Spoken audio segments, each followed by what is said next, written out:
السلام علیکم گائز، آپ سب کیسے ہیں؟ ہم لوگ خیریت سے ہیں۔ اللہ سے دعا کرتے ہیں کہ آپ سب بھی خوش رہیں، خیریت سے رہیں، سلامت رہیں، اچھے رہیں۔ تو گائز آج آپ سے مجھے ایک دین کی بات شیئر کرنی تھی، لیکن اس سے پہلے میں ایک بات آپ سے بولنا چاہتی ہوں۔ میں نے کبھی بھی کہیں پہ بھی اسپیچ دیا نہیں ہے، کبھی بھی نہیں، اسکول میں بھی نہیں، کالج میں بھی نہیں، اور میں نے ہمیشہ شارٹ ہی ڈالا دعا کے لیے، کبھی بھی میں نے وائس کیا نہیں۔ تو مجھے عجیب سی گھبراہٹ سی لگتی ہے، تو پلیز آپ سب میرا ساتھ دیجیے گا۔ میں دھیرے دھیرے سیکھ جاؤں گی، اور اگر کہیں پہ غلط بول دوں تو اگنور کیجیے گا۔ تو میں آپ سے کہنا چاہتی ہوں ایک دین کی بات، کہ میرے محلے میں ایک فیملی ہے جو بہت ہی اچھی ہے، مڈل کلاس ہے، پڑھے لکھے لوگ تھے۔ کیا ہے نا کہ انہوں نے اپنے اکلوتے بیٹے کی شادی کی، پڑھی لکھی لڑکی تھی، نمازی تھی، دیندار تھی۔ دیندار کا مطلب ہے قرآن پڑھی تھی، لیکن اس کو دیندار نہیں کہیں گے۔ دیندار کا مطلب کیا ہوتا ہے کہ جو دین کو جانے اور دین کے اوپر میں چلے، لیکن ایسے بہت کم لوگ ہیں جو دین کے اوپر میں چلتے۔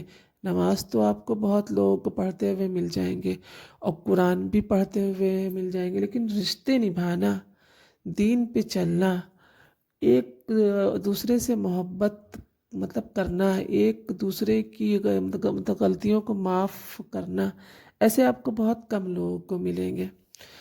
تو جو وہ اپنی بیٹے کی بہو کر کے لائے، اس نے جو ہے کچھ 4-6 مہینہ تو وہ صحیح سے چلی، کیونکہ اس کو اپنے شوہر کو ہاتھ میں لینا تھا۔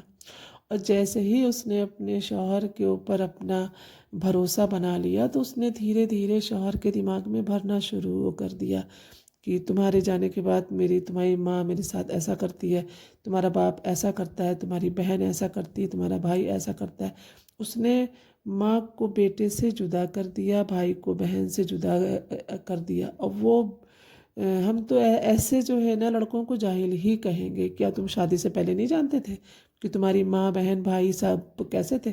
ایک باہر کی عورت آ کے تم کو بتائے گی کہ تمہاری ماں بہن ایسے ہیں؟ اگر تم نہیں دیکھو، تم کسی کی بہو کو لائے ہو، تمہیں اسے بھی سمجھنا ہے۔ تم کسی کی لڑکی کو لائے ہو تو تمہیں اس کو بھی چاہنا ہے، عزت دینا ہے، پیار بھی کرنا ہے، کیونکہ یہ زندگی بھر کا ساتھ ہے۔ لیکن جس ماں نے تم کو 9 مہینہ پیٹ میں رکھا، جس باپ نے تم کو پالا پوسا، جس بہن نے تم کو کھلایا پلایا، تمہارا ساتھ دیا، اسے بھی تم کو لے کے چلنا ہے۔ تو ہمیشہ ہر جہاں دماغ لگاؤ۔ لیکن اس لڑکی سے مجھے یہ کہنا ہے کہ جو تم کر رہی ہو، جو تم بھر رہی ہو شوہر کو، یہ کیوں بھول جا رہی ہو کہ اللہ اوپر بیٹھا دیکھ رہا ہے؟ تمہارے ساتھ میں بھی ہونا ہے یہی، چاہے وہ تمہارے میکے میں ہو، تمہاری ماں کے ساتھ میں، تمہاری بھاوا جائے گی ایسا ہی کرے گی، تمہارے بھائی کے ساتھ میں ہوگا نہیں، تمہاری اولاد کے ساتھ میں ہوگا، پر ہوگا ضرور۔ تو آپ اللہ سے ڈریے، اپنی اولادوں کو، بیٹیوں کو سکھائیے کہ بیٹا نماز اب پڑھیے ضرور، لیکن دین کی راہ پہ چلیے۔ اور اللہ نے ہمیں کیا بتایا ہے، ساس سسر بھی ماں باپ کے جیسے ہوتے ہیں۔ یہ نہیں کہ ساس غلط نہیں ہوتی ہیں، ساس بھی کہیں کہیں غلط ہوتی ہیں۔ وہ چاہتی ہیں کہ جیسے ہم نے اپنا گھر چلایا ہے ویسے ہی بہویں چلائیں۔